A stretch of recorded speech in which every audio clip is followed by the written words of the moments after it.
y buenas tardes a todos.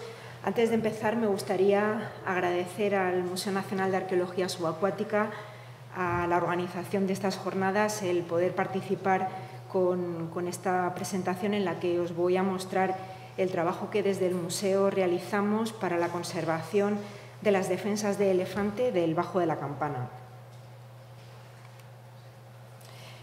Voy a comenzar haciendo una muy breve referencia al marco normativo del patrimonio cultural subacuático, que, como sabéis, se encuentra recogido en la Ley de Patrimonio Histórico Español, pero regulado específicamente en la Convención de la UNESCO sobre la protección del patrimonio cultural subacuático de 2001 y, en especial, en su anexo.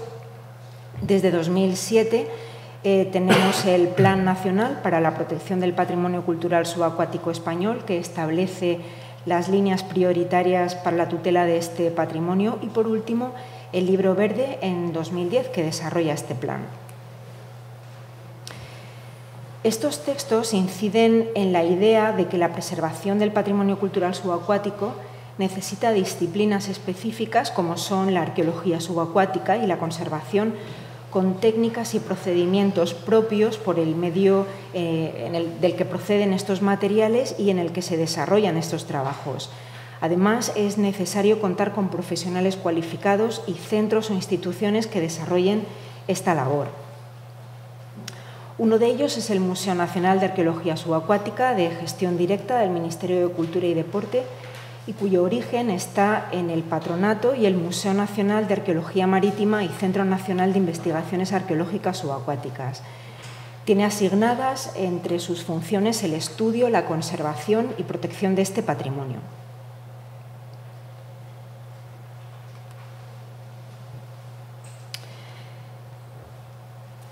Bien, los hitos más importantes en la historia del yacimiento del Bajo de la Campana se pueden resumir de la siguiente manera. En 1958 tenemos las primeras noticias del yacimiento, su descubrimiento es fortuito. En 1972 se realizan las primeras intervenciones del patronato dirigidas por Julio Mas y se recogen materiales que darán lugar a las primeras publicaciones del yacimiento. En 1979, las 13 primeras defensas de elefante procedentes de este yacimiento ingresan en el museo por donación. Las circunstancias de su extracción se desconocen y el estado de conservación en el que ingresan es crítico.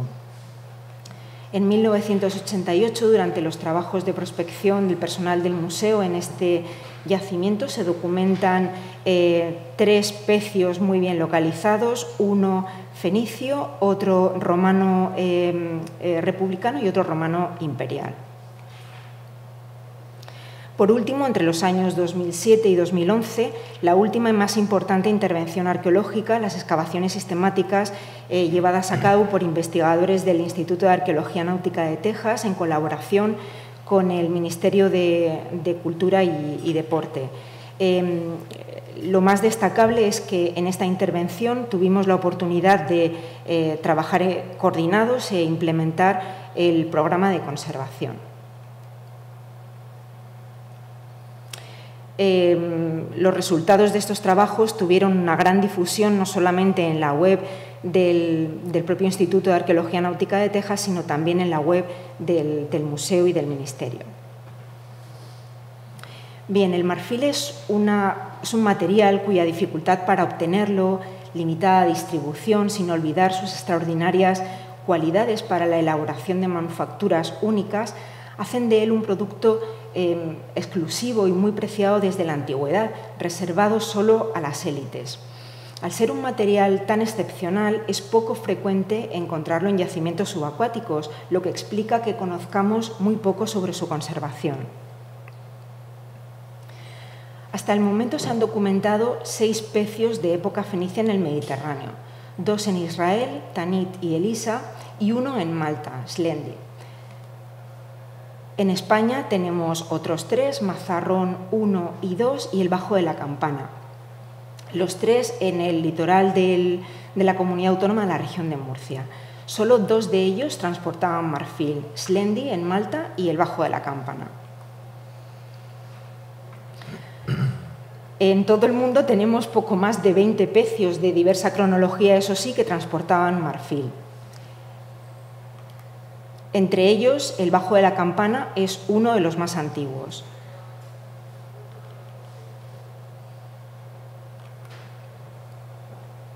Como ha dicho antes mi compañera Ana, las fuentes de suministro de marfil son los incisivos y caninos de distintas especies, aunque la más importante es el elefante asiático o el africano. Los usos y aplicaciones del marfil a lo largo de la historia han sido múltiples, pero en todos ellos un denominador común: manifestaciones artísticas que han sido expresión de lujo, sofisticación y culto. El marfil es un material orgánico por su origen y de composición mixta. Está compuesto por dos fracciones, orgánica e inorgánica, íntimamente relacionadas. 2/3 partes de hidroxiapatito de calcio y 1/3 parte de colágeno tipo 1, principalmente, que son secretados por los odontoblastos o las células que los crean a través de los túbulos dentinales. Estos componentes forman estructuras y superestructuras altamente jerarquizadas desde la nanoescala que le confieren sus extraordinarias características y propiedades físico-mecánicas, además de hacerlo extremadamente denso. Finalmente, estas estructuras se disponen formando la cavidad pulpar, que es donde se alojan los odontoblastos, el marfil o dentina, que es casi el 90% de la defensa, y dos finas capas en el exterior, el esmalte en el extremo distal y el cemento en el resto.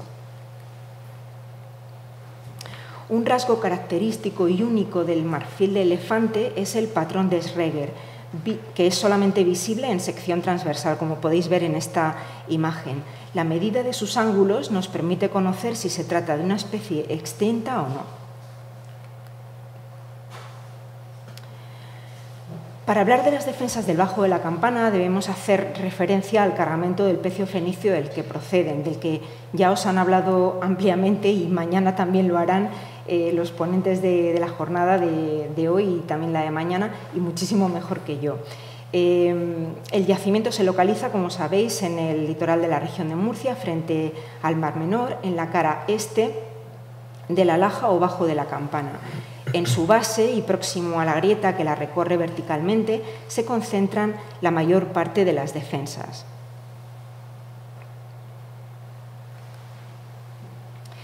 El cargamento del pecio fenicio está compuesto por materias primas, casi 1 tonelada de galena, lingotes de cobre y estaño y las defensas de elefante.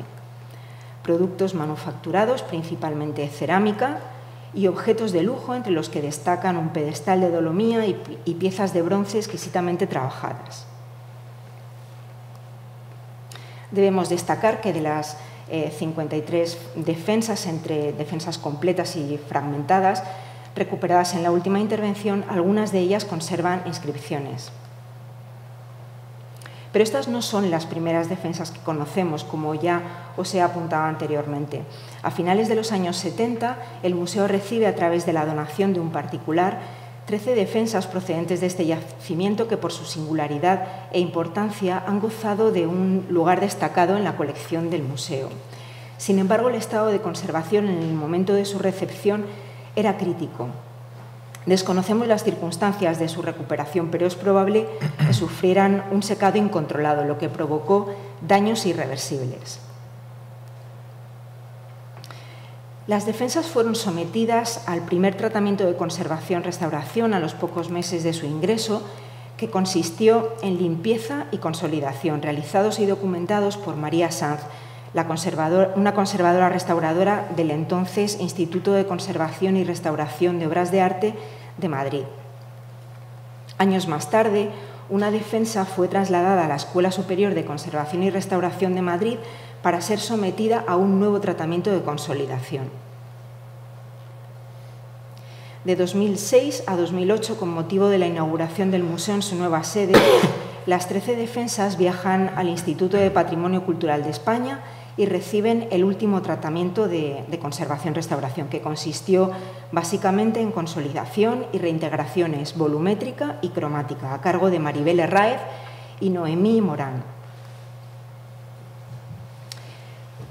Bien, el trabajo desarrollado por el Museo Nacional de Arqueología Subacuática en la intervención arqueológica sobre el Bajo de la Campana entre los años 2007 y 2011 ha consistido en la implementación del programa de conservación, tal y como establece la Convención de la UNESCO de 2001 en su anexo.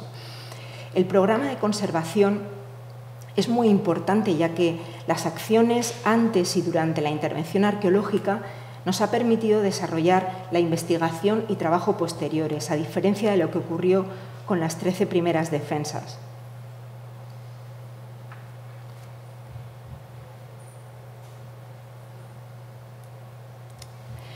En el anexo de la Convención de la UNESCO de 2001 se relacionan las normas más importantes relativas a la conservación. Podemos destacar que cuando no sea posible la conservación in situ, la recuperación de los materiales se realizará por personal cualificado según los criterios vigentes de conservación, y las actuaciones se desarrollarán antes, durante y después de la intervención arqueológica a través del programa de conservación. Además, la conservación se va a apoyar en la investigación tal y como establece el Plan Nacional de Investigación en Conservación, puesto que las ciencias son la base de la conservación del patrimonio y nos permiten conocer el impacto del medio en los materiales, conocer el estado de conservación inicial y con toda esta información poder establecer los procedimientos o los tratamientos de conservación más adecuados. Además, insistir en la importancia del trabajo multidisciplinar. La conservación antes de la intervención arqueológica, con la planificación de todas las acciones a desarrollar, como por ejemplo la valoración de la conservación in situ y, en caso de no ser posible, la recuperación de todos los materiales siempre que tengamos la capacidad para llevarlo a cabo, tanto en recursos materiales, humanos, las infraestructuras, así como el diseño de actuaciones tanto en forma como en tiempo. La conservación durante la intervención arqueológica se realizará en coordinación con los arqueólogos en el propio yacimiento, en la recuperación, manipulación y traslado de los materiales, en especial de los más frágiles. En el caso de las defensas, como habéis visto en varias imágenes, en varias presentaciones, se llevaron a cabo vendajes y la elevación con soportes rígidos, en ocasiones construidos a tal efecto y con las dimensiones que la defensa requería.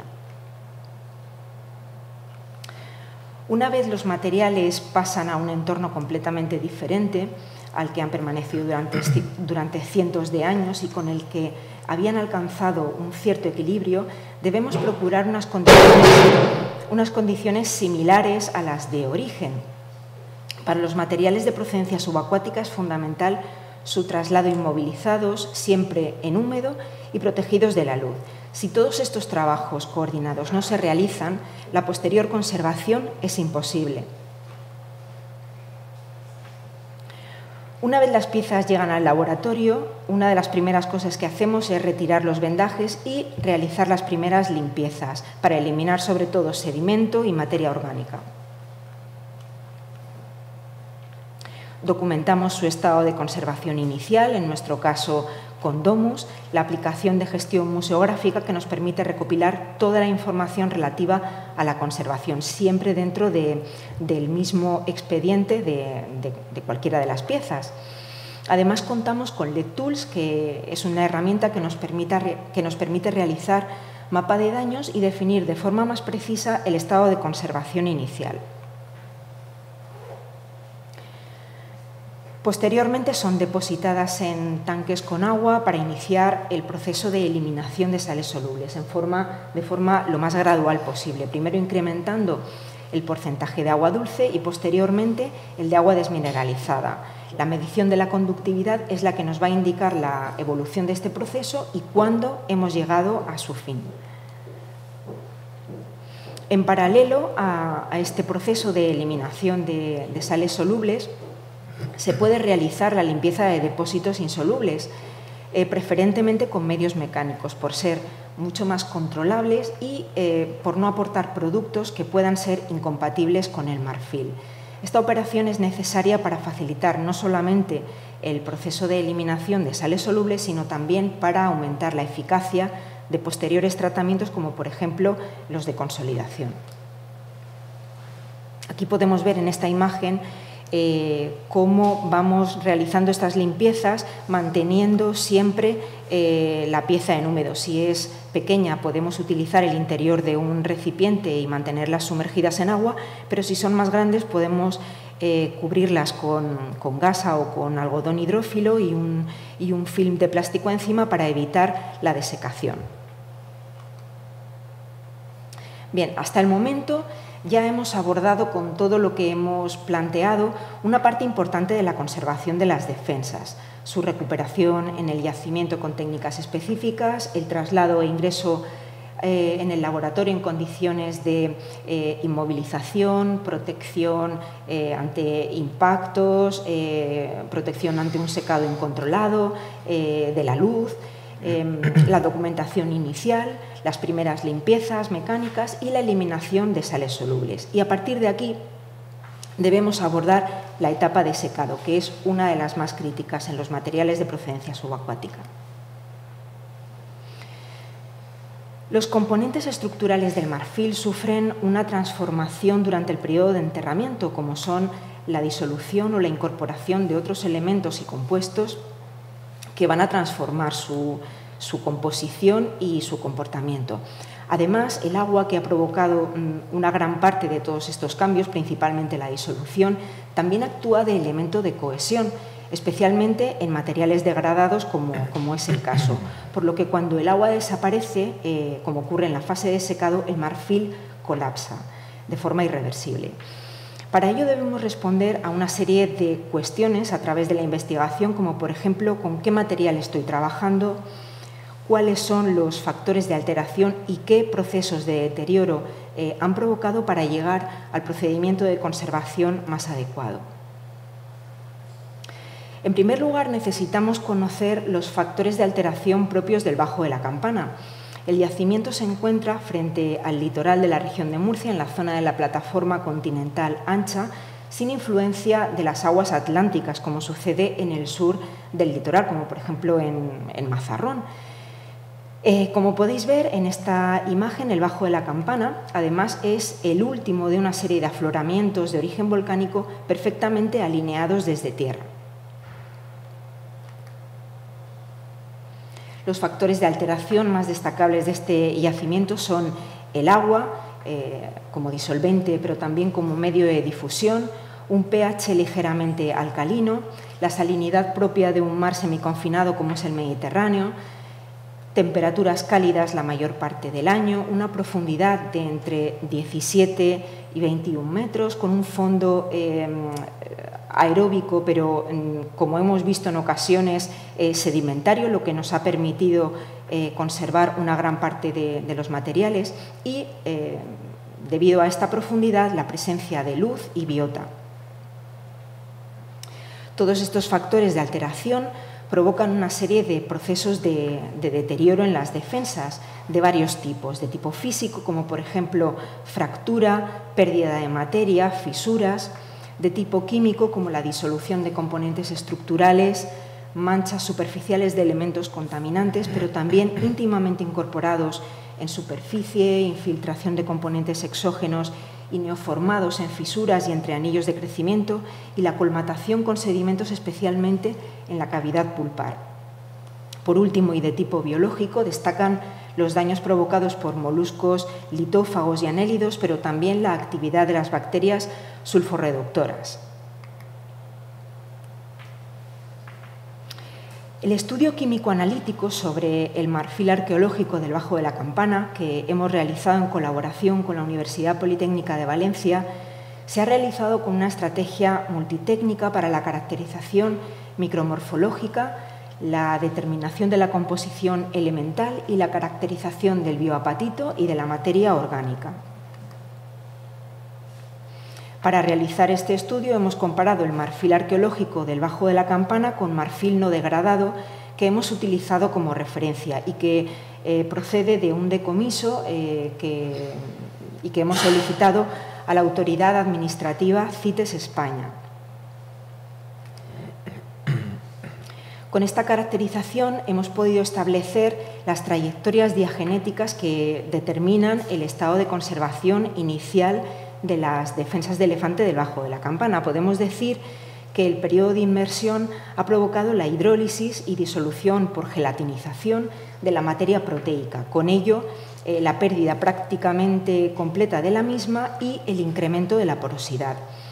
Esto, a su vez, ha desencadenado otros procesos secundarios, como por ejemplo el intercambio iónico, es decir, incorporación de especies como el flúor y el hierro y la pérdida de magnesio y potasio, la neoformación de pirita, la colonización de especies del medio subacuático, la infiltración de minerales autigénicos, la microdesagregación del bioapatito, especialmente en la superficie, y también la recristalización del mismo y con la consiguiente aumento de la cristalinidad. Todos estos resultados han sido publicados como otros trabajos que vamos a ver un poco más adelante. Una revisión sobre el estado de la cuestión de la conservación del marfil de procedencia subacuática pone de manifiesto los escasos tratamientos aplicados hasta el momento. Conocemos algunos casos de secados naturales o inducidos e impregnación con resinas acrílicas con resultados impredecibles y desiguales.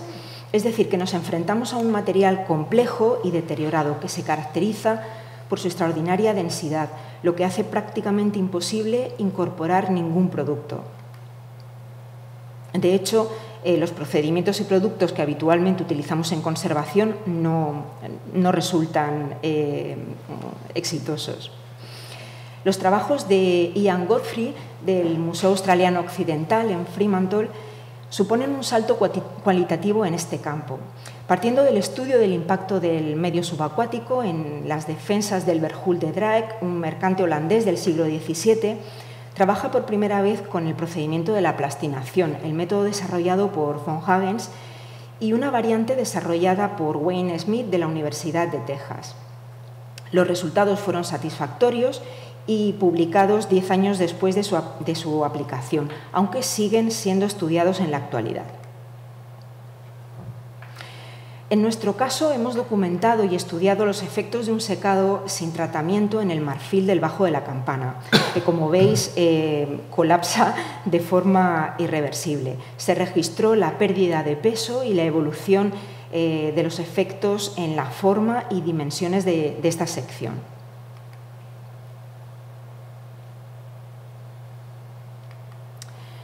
Como alternativa a los tratamientos de consolidación tradicionalmente utilizados en conservación y restauración y que sobre el marfil arqueológico no funcionan por la extrema densidad de este material, aun estando degradado, la plastinación es un procedimiento diseñado por von Hagens a finales de los años 70 para la preservación de orgánicos, algo que es muy útil en la docencia de anatomía tanto en medicina como en veterinaria.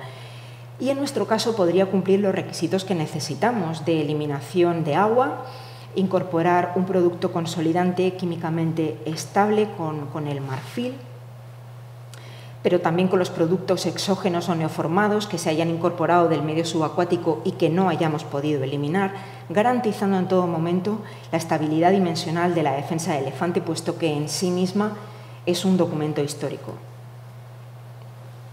De este pequeño fragmento de defensa realizamos 7 secciones que hemos utilizado para varias líneas de estudio y trabajo, 2 de ellas para aplicar el procedimiento de la plastinación, como podéis ver en esta imagen. Este procedimiento lo realizamos en colaboración con el Laboratorio de Plastinación de la Facultad de Veterinaria de la Universidad de Murcia, que tiene una amplia y reconocida trayectoria en la aplicación de este procedimiento. En la primera prueba se utilizó la sección número 5, que se documentó fotográficamente y se registró su peso antes y después del tratamiento. Los buenos resultados nos hicieron repetirla con la sección número 4 con la intención de documentar algún otro parámetro, como por ejemplo la imagen en 3D, para poder comparar la nube de puntos antes y después del tratamiento, el peso, pero también el volumen y la densidad, para una mejor valoración del procedimiento. El primer paso en este procedimiento es la deshidratación, que se puede hacer con etanol o acetona. Posteriormente, la impregnación al vacío de forma gradual con una mezcla de polímero y catalizador a temperatura ambiente hasta alcanzar prácticamente un alto vacío, los 2 milímetros de mercurio. Y cuando el burbujeo ha finalizado, es la señal para saber que todo el aire del interior de la defensa ha salido y ha sido sustituido por este producto consolidante. En este momento rompemos el vacío y lo llevamos a las condiciones ambientales normales.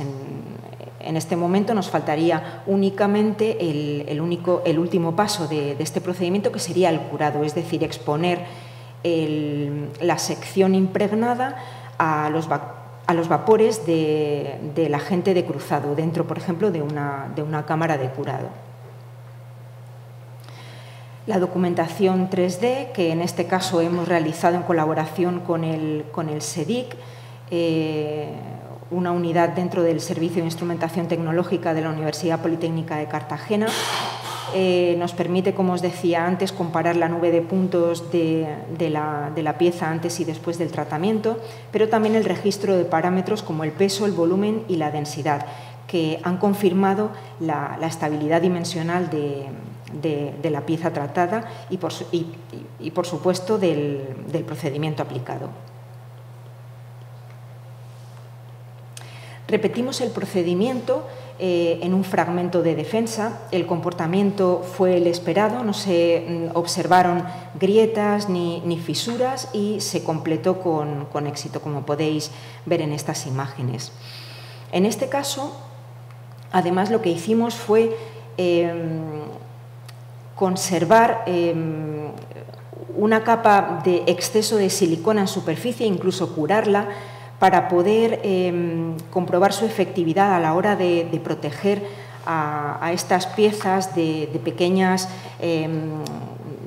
desprendimientos, porque ya habéis visto que en las imágenes hay una gran cantidad de la superficie, incluso a veces fragmentos mucho más gruesos, que están dañados y prácticamente casi separados de la estructura de la defensa, y queríamos comprobar si dejando una capa bastante gruesa de silicona podríamos proteger a la defensa de esos pequeños desprendimientos.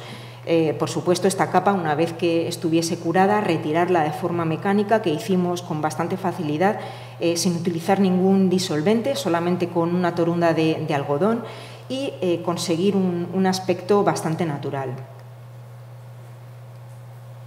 Aquí veis el antes y el después de la retirada de esta capa de protección de silicona, y un testigo cuadrado que hemos dejado para ver la diferencia entre la zona en la que hemos retirado la silicona y de la que partíamos.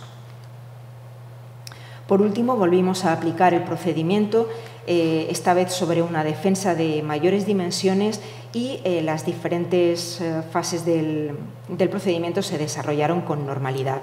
Los fragmentos que veis que se han desprendido estaban previamente casi separados de la defensa, porque tenían microfisuras, tanto en un pequeño fragmento del extremo proximal como algunos elementos de la capa más superficial que podéis ver en la imagen de la parte inferior, pero que se pueden incorporar posteriormente de forma mecánica. Bien, la evaluación de la eficiencia de este tratamiento de plastinación se ha realizado en dos fases. Por un lado, se ha valorado la estabilidad y las propiedades mecánicas del consolidante, y por otro, se ha evaluado la eficiencia del tratamiento de consolidación sobre una sección de fragmento de defensa de elefante. Después de someterla a varios análisis e incluso envejecimiento acelerado, el polímero pasa a ser parte sustentante de la estructura dañada, como es el marfil del bajo de la campana, y su estabilidad química hace que sea apropiado tanto para el marfil como para los elementos exógenos incorporados.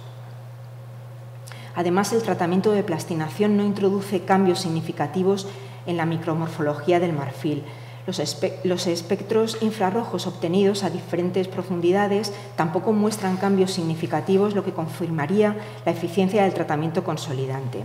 Además, los cambios en el color total de la sección plastinada después de ser sometida a envejecimiento acelerado no son significativos, por lo que la valoración de este procedimiento es positiva. Conseguimos eliminar el agua con una estabilidad dimensional que es imprescindible para la preservación, el estudio y la difusión de estas piezas.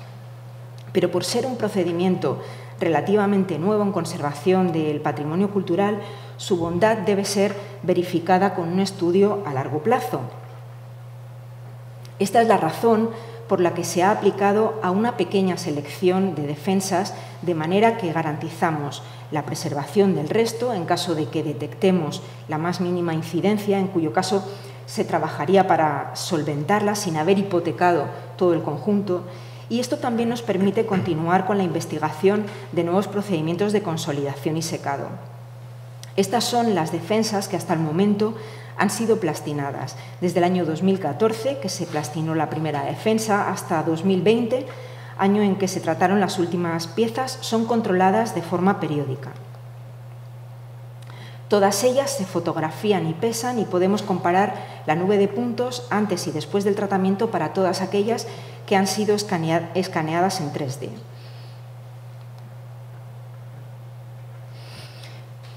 Después de los resultados satisfactorios de la plastinación, seguimos investigando nuevos procedimientos de conservación.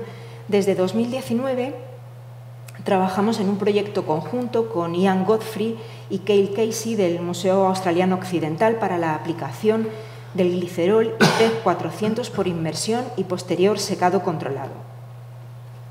En esta imagen, la superior, veis los 5 fragmentos que hemos seleccionado del conjunto del bajo de la campana, y en la imagen inferior las 5 seleccionadas por los compañeros australianos.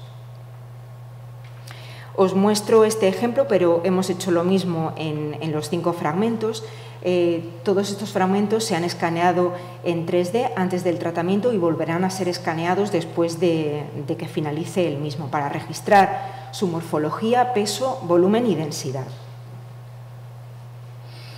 El proceso de impregnación con ambos productos, incrementando progresivamente su proporción, nos llevó 1 año y 4 meses, después del cual los fragmentos de defensa fueron pesados y envueltos en estas gasas elásticas para pasar a la fase de secado controlado.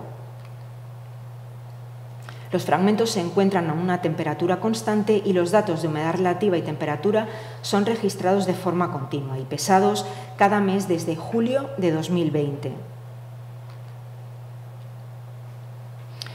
Otros procedimientos de consolidación y secado que estamos estudiando en estos momentos es la aplicación de nanopartículas en colaboración con Rafael Fort del Instituto de Geociencias CSIC Universidad Complutense de Madrid. Para ello partimos de la caracterización inicial, mineralógica y cristalográfica del marfil y se determinará la eficiencia del fosfato de sodio, ácido ortofosfórico y nanopartículas de apatito incorporados con diferentes técnicas. Otros procedimientos que vamos a iniciar son la consolidación con quitosan, fluoruro de sodio como remineralizador y quitosan como bioconsolidante, que se ha aplicado con éxito en restos paleontológicos. Los ácidos grasos dicarboxílicos, ácido acelaico y ácido sebácico, con los que ha sido posible tratar madera y materiales óseos de procedencia subacuática, o el secado con CO2 supercrítico con buenos resultados sobre madera, corcho y restos óseos también anegados, procedimiento en el que se elimina agua evitando el estrés capilar, pero sin aportar ningún producto consolidante. Otras líneas de estudio dentro de la investigación para la conservación del marfil del bajo de la campana han sido el conocimiento de los factores de alteración que, como hemos visto, son importantes a la hora de establecer los procesos de deterioro de los materiales de procedencia subacuática. Y aquí nuestra participación en los proyectos Arqueomonitor y Boliche, dirigidos por Manuel Betancourt y Tomás Fernández de la Universidad de Cádiz, con los que trabajamos desde 2010. En nuestro caso, Aportamos muestras de marfil no degradado, del mismo marfil que utilizamos para la caracterización inicial y procedentes del decomiso de la autoridad administrativa CITES, que fueron expuestos en los yacimientos objeto de estudio para poder documentar el impacto del medio sobre todos los materiales que se estudiaron, no solo marfil, por supuesto, sino cerámica, material lítico, material metálico, etcétera. Con este proyecto el objetivo era desarrollar métodos de protección in situ de yacimientos subacuáticos, de materiales subacuáticos que puedan ser conservados en el propio yacimiento y, sobre todo, de cara al futuro y el impacto del cambio climático. También hemos realizado el estudio de la bioerosión del marfil de procedencia subacuática en colaboración con Sandra Ricci y Federica Antonelli del Instituto Superior para la Conservación y Restauración de Roma, o la asignación taxonómica de las defensas, que está actualmente en curso en colaboración con Juan Luis Arzuaga y Jaime Lira del Centro Mixto de Evolución y Comportamiento Humano, y Patricia Gersanova de la Universidad de Copenhague, responsable del proyecto Stampede. En este proyecto, Patricia ha analizado 5 muestras de marfil de 2 pecios fenicios, 3 muestras del Bajo de la Campana y 2 de Slendi en Malta.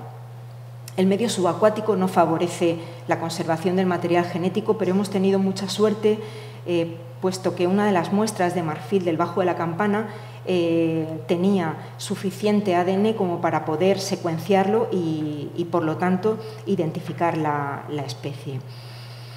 Esto nos ha permitido conocer que el marfil del Bajo de la Campana pertenece a elefantes de sabana del norte de África, aunque no se descarta que el marfil procediera del norte del África subsahariana y fuera transportado a través de redes comerciales. Algunos resultados preliminares de esta investigación han sido presentados recientemente en sendos simposios de biología molecular en Ferrara y en Estonia, en el mes de julio y en el mes de septiembre.